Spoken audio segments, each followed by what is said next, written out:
today we're going to talk about network strategies for your network. And some of you may know that I actually started my life. I've been consulting for 12 years now. But before that, I was part of ACENET, the Appalachian Center for Economic Networks. We had the third kitchen incubator in the country. So, you know, my heart is really in the food work, though I work with all kinds of networks now. What we're going to do today is really talk about, it's going to be kind of like a fire hose experience. So I'm going to blast you with a lot of hopefully enticing stuff that make you want to learn more. But we're going to talk about network strategies for what I call all three levels of the food policy network: local, state, and national. And then we're going to practice a few things, have a little fun, and find out if you're interested in learning more. I'm really hoping you have your chat open.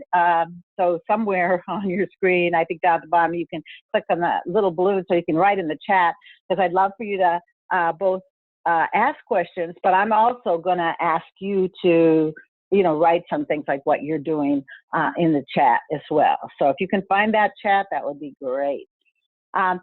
So basically today we're looking at your food policy lens through efforts through a network lens. We're like, you know, put on these nice little rose-colored glasses, and hopefully you'll look at your work a little bit different way. So, you know, I love what you all are doing. I mean, you're so advanced, and you don't even, I think, know how advanced you are in having sort of three levels of networks and just, you know, the things that you're doing. But, you know, the whole food system is so complex. And if we don't have networks that are just as complex as the system we're trying to shift and change, we're not going to have as much luck as we can. And so, you know, I've developed this thing. I've been studying a lot of different networks and working with a whole lot. And what we're finding is that really, to be really successful in shifting the system, you have to be working on all three levels. And maybe you're focusing on one, but overall there needs to be these three levels. Now, what the three levels do is, you know, depends on the particular network, but these are just a sampling of some of the activities, so that the local level is working on, you know, local policy development, leadership development, expanding the network, whereas the statewide networks tend to be really a little bit more about learning and sharing and comparing what people are doing and looking for all these patterns of success, and also supporting the network by what we call a support structure for networks, things like communications and training and structuring money differently. And then there's the national network, which is usually also about learning and sharing, and in an even more often structured way, and really big actions and trying to work on national policy change. So you have pieces of this already in place, and what we're going to talk about is how you can take even the next step and have them be more effective.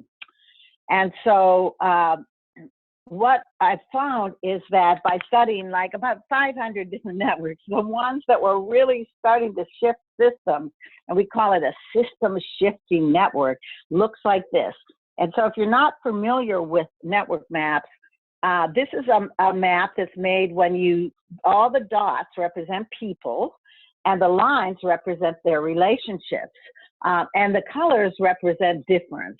So, you know, here you have a nice core of people who are really quite diverse and have been intentionally inclusive to make sure that lots of different voices are heard.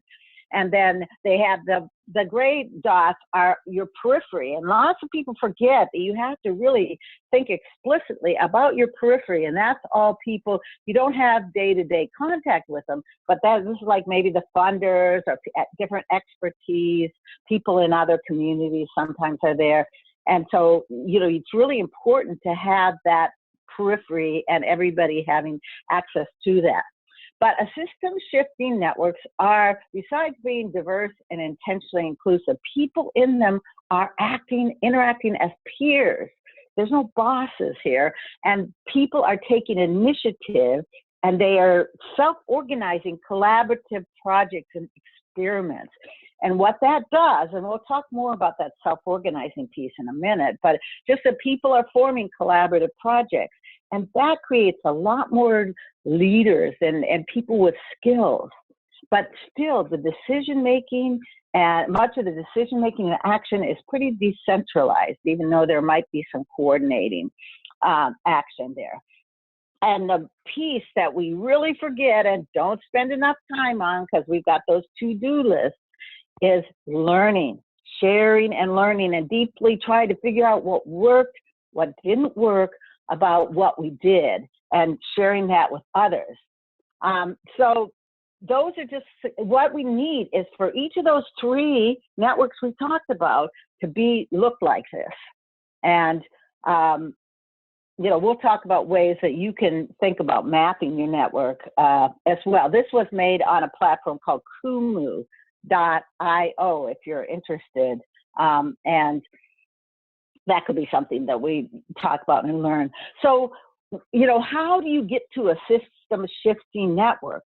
Well, you know, lots of people started out, you know, people might know each other a little bit working in food policy, but you know, they really don't have connections with a lot of other people until usually there's a group like your state networks, your national network, that come along and then start trying to reach out to all the different groups working out there. But, and lots of times the state network has training kinds of sessions, you know, kind of putting out training for people. But it's dangerous to get stuck here because most hub and spokes are mainly one directional, or even if they're 2-directional, they're not really spending a lot of time connecting all the people in the network so they can interact without going through that hub. And so the way you do that is through this next step that we call the self-organizing network. And that's where you start encouraging people to form collaborative projects and reaching out to new people in their communities and experiment and try something out. And if enough of those projects start happening and you've got a really good communication and learning system, then you can move into that system shifting network stage. But it's not all that easy to get in. We'll talk a little bit about what it takes to get into the self-organizing stage in a minute. Okay, let's see. Somebody tell me. Okay, great. Okay, so just to sum up this part, you know, why are these so important, such an important strategy? Why do they work so well? Because you're getting lots more people involved. Just think if you had 10 times as many people involved in food policy and trying to shift the food system, you know, we could maybe get over that tipping point. We're going in the right direction, but we need a lot more people involved. We need more diversity, more about people who are on the margins in our communities or underrepresented, more new approaches that get generated if you bring in different people with different perspectives. And then if you use this idea that what you're doing is not planning, you don't really know how to shift the system completely, or we would probably be there. But this idea that you're experimenting to find out what is going to really shift the system. So in this kind of network, you get a lot more action, a lot more learning, more leadership, usually access to new resources, and voila, you know, we're seeing more and more that are really beginning to move into that transformational stage. So how do you get there?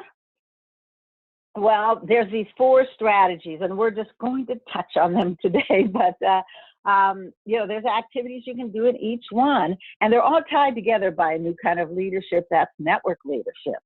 And so the align one is about, like, how can you move together, forward together? And, you know, networks are really not all about trying to get everybody to agree, because they thrive on like different perspectives and point of view.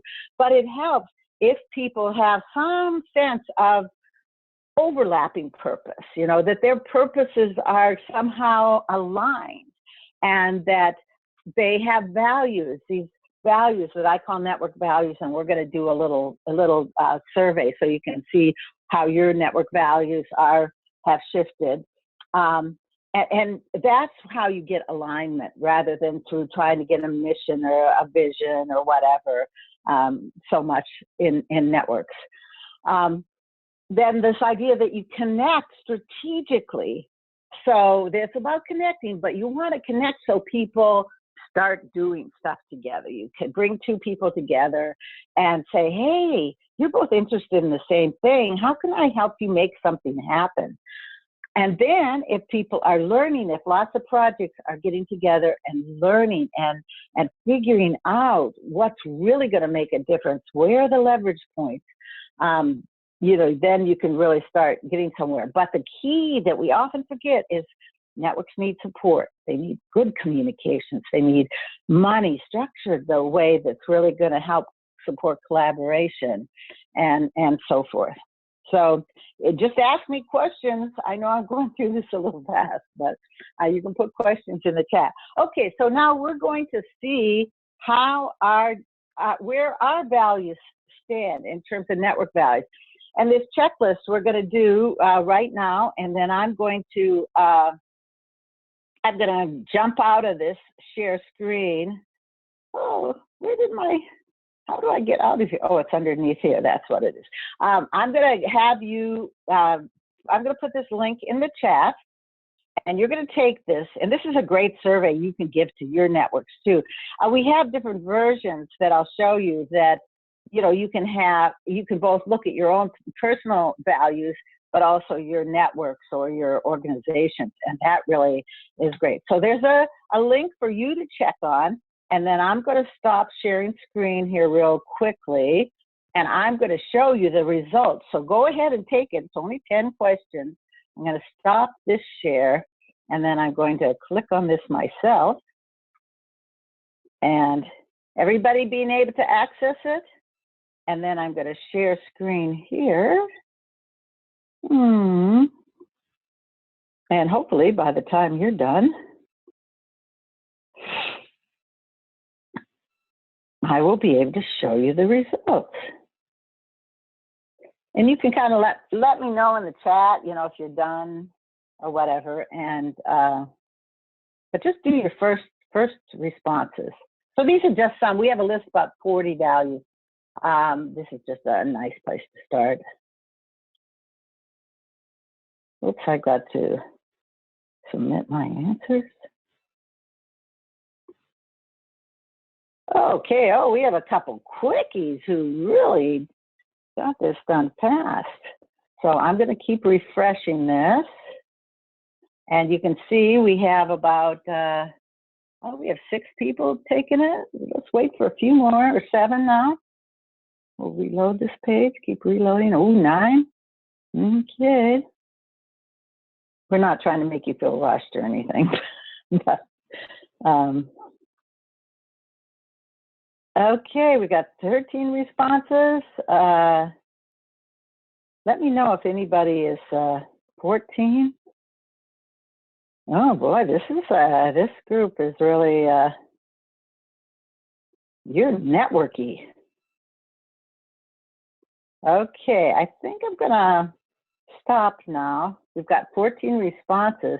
Okay, so let's look at this. Let's just take a look at this and scroll down. So open to new ideas, pretty open to new ideas.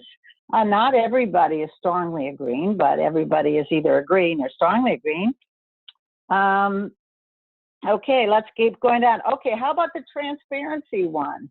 Does anybody want to take off their mic? We don't have that many people, and just say, what do you notice about the transparency one? June, we don't see what you're seeing on our screen. Oh, you don't? Unless, yeah. Okay, well, let me try to share screen again, because, here, let me try it again. Somehow it didn't work.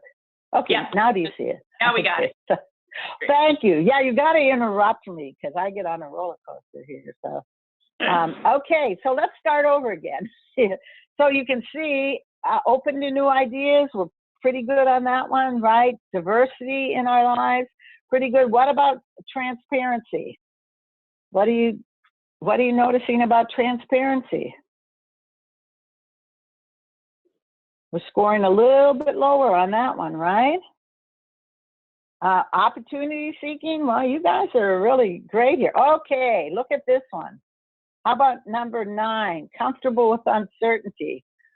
What do you think that's about? Anybody want to just say something about that?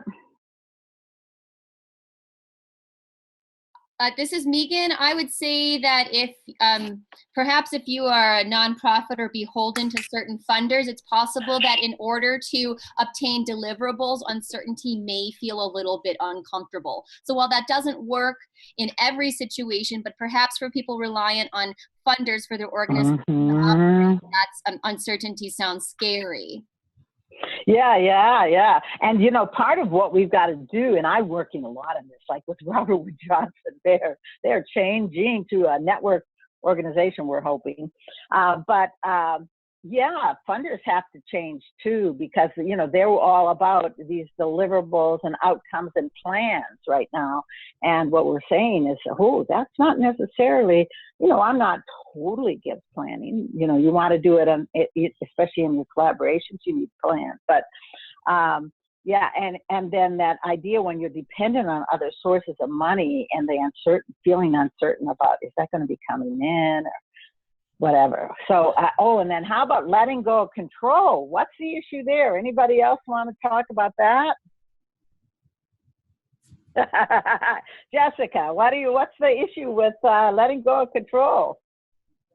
I'm just laughing. It's very funny. I am one of the ones that probably put a little lower. I don't remember exactly what I put, but it's similar to like that uncertainty. What Megan said is this idea of, you want to know what's coming and to have a clear plan, especially when your job relies on grants or, people contributing money for that. So, I get that tension. I'm definitely a big proponent of collaborative planning and strategizing, but I often am like, I have one vision of the way it should go, or in my head, the way it should go. And then in a meeting, somebody kind of derails that, and it's good because it's a good suggestion, but it always just takes me a minute. It's like I can hear the gears just grinding, and then it just takes me that second, and then I just have to remember, like, we're better together, and we're gonna be a better plan if I let go of that. But I know that's something I probably all do, but it's a real struggle and especially you're thinking, yes. This is Tina. I was going to add, I think one of the things that I find with networking or using this network strategy is that a lot of it, in order for it to work, I think the group really has to be free to evolve and to process. And you never know where that takes you. And part of that process is looking for opportunities and linking and going into that direction. And like you said, I don't think any of the funding is in that direction right now, because they want definite outcomes within a time period. You're forced to follow certain strategies which may not work for your community. And there is a lot of people processing. So, and that is very uncertain. I think when you can maximize it, you see the fruitions of it. But and the other thing is there is no funding for facilitating that. It's only funding for the specific programmatic areas. So I would like to see this change a whole lot. That'd be a fun thing to work on together. And I'm working with a bunch of funders, but there are even ways you can write proposals with outcomes that are networky. Okay. But so that is something I've been thinking about a lot. Okay, well, so it's really, and taking risks is also harder for people here, but really so part of the thing is you've got lots of strengths to build on. You've got lots of ones where you're almost all 4s and 5s, and so it's important to realize that and keep building those, and then working on these challenge areas. And so this is a great thing to give your networks, to get them starting to think about how they might be more networky.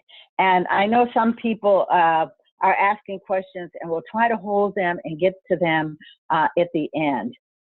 So now I'm going to go back to the slides, if I can find them here. This is always a challenge here. Okay, wait, I got to do slide share again. This will just take just a second. We've got to get used to this new technology. Oh, here we are. Okay, great. Can you all see that now? See the screen? Let me make it a little bit bigger here. Okay. Okay, so you can see this is a great kind of activity, and I'm going to be giving you links so that you can have access to this survey, and you can save it with a different name and use it or print it out even and get people talking about it. Okay, so now let's talk about simple network building for locals, because we're not going to probably have enough time to get all this. But, you know, so local policy councils have been doing fabulous policy work. But the problem is that many don't really see themselves as networks and don't know what that could mean, like this whole idea of the system training. So they're not getting enough people. They're not thinking enough about how they can expand because it's hard to think, oh, if we could bring more people in, that's more people to manage and coordinate. So some simple activities that you can do, and you'll notice down at the bottom of this slide, which you'll be getting these slides, there's a link, and you can directly click on that to get the network toolkit. It's full of activities that you can do next week, you know, with your network. But when you do mapping, you can get a food policy council group together, or even you could do this your national group, and try to, you know, put everybody's names using Post-it notes. There's Post-it notes you can do virtually too. I've done that as well. And the main thing you're trying to do is get people to think of themselves as a network of people and connections, and who's missing and who could they reach out to. So it's a great activity, and the directions and everything are in that network toolkit. Another thing is, like, how do you get started on self-organizing is at a meeting, especially a community meeting where you're trying to recruit people, you ask people, what do you most want to work on in the next couple months with other people? And they put it on a Post-it note with their name, and you can see here on the left that, you know, and then you have them take a break, get somebody to cluster them into several clusters and have those clusters meet and start talking about what they might do together. Again, there's a self-organizing toolkit, and it's got directions on how you can do that. So these are some easy things that you can do. And so in the chat, if you could just share, like, how could you imagine doing these activities with some of your local networks? So yeah, too many people and they're not working together. Well, you don't see, the problem is we have this around the table idea. We have to all get around the table and agree. Self-organizing means no, you just ask people what they want to do, and then your job changes to supporting them in doing these different kinds of activities. And it sounds a little complicated, but it's really not that hard once you get started. We're working on a Robert Wood Johnson virtual community of practice, and we're only on our second call tomorrow, and already we have 10 self-organized projects going, and we're giving them a little bit of support the first time. After that, people usually learn how to do it. Okay, so let's talk about, like, you know, on the state level or any level, where you want people to learn together. And I've been doing these things called learning pop-ups, where people say, hey, what do you want to learn together? And people just step up to the plate. They set up a Zoom. Zoom is free for 40 minutes and only $150 a year. And so you get people doing these learning pop-ups where they learn how to initiate and set up something together, and then learn and help each other. I have in the self-organizing book, I believe, is this idea of a peer assist, where you help people learn. How's our time doing? Give me a deadline. So we should probably got about 5 minutes. Oh, 5 minutes. Yeah. Well, so I'm going to have to, because I do want to take some questions at the end. Another thing that's really important is network leadership. And you'll see in the network toolkit, there is a network Weaver checklist. And I suggest when you get these slides, you look over these and see which ones are your strengths, which ones do you need to work on, and which ones do you want to learn more about? Because being a network leader is really different than a traditional leader. It's much more about helping people collaborate, being a catalyst, and supporting and coaching people. So anyway, if you have ideas about how you might use them, I did that awfully fast. Just put it in the chat. But let's just cover a couple other things that you could do. And one is that communications in networks has to be two-way. And lots of our staff were used to broadcasts, sending out e-newsletters. But I give this little worksheet, and in the toolkit that I mentioned, there's a blank copy of this where you can think about how can you help people share and discuss information and ideas? How can you help them generate and share new ideas? How can you help them cluster, self-organize, build relationships, and track and learn and change?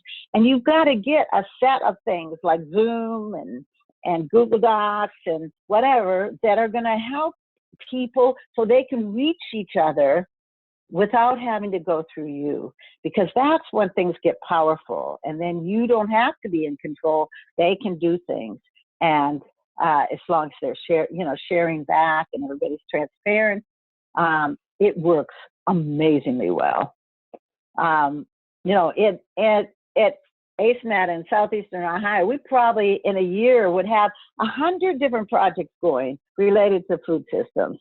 And it worked out, this is a town that's really rich, Athens, Ohio, if you know about that, really rich. We have more microbrewers per person than almost any community around, if that's a plus for any of you. But the one last thing is, one thing that makes this all work, this self-organizing work, are innovation or activation funds. Very small amounts of money to help provide incentive to people to self-organize. And they're being so successful, amazingly successful. You do them once or twice, and then people learn how to self-organize, and you don't need to do that anymore.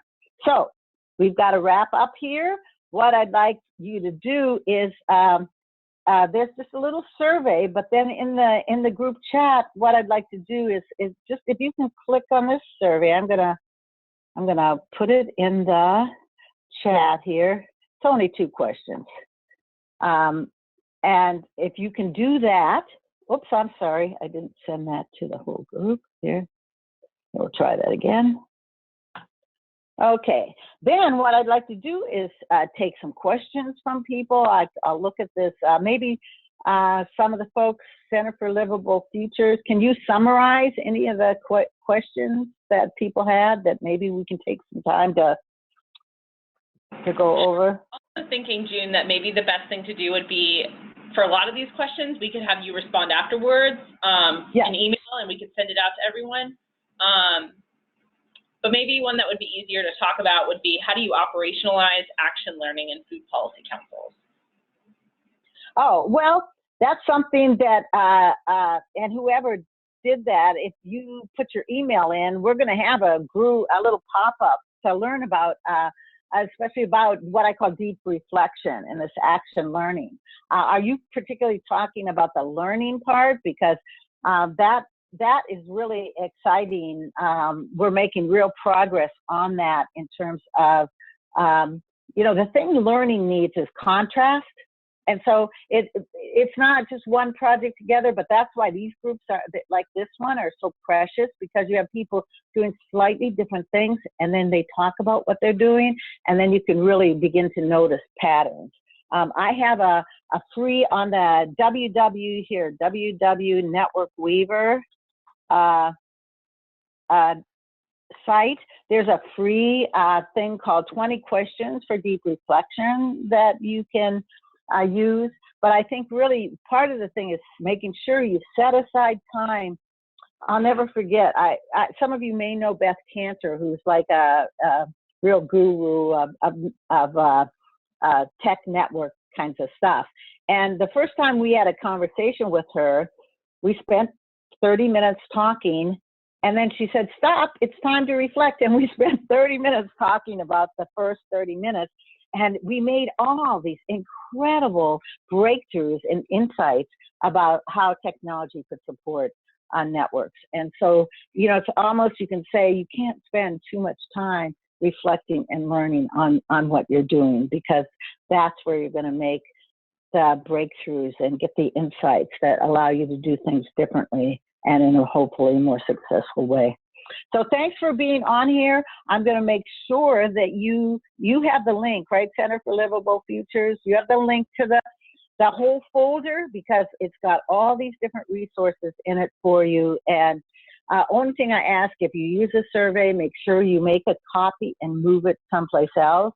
And then that'll take out all the answers that you did on that, and you can use it yourself. So you've got this chat, and I will send the answers to Center for Livable Futures, and they will pass it on to you. So thanks for having me. Let me stop the share, and I'll say goodbye. Great talking with you.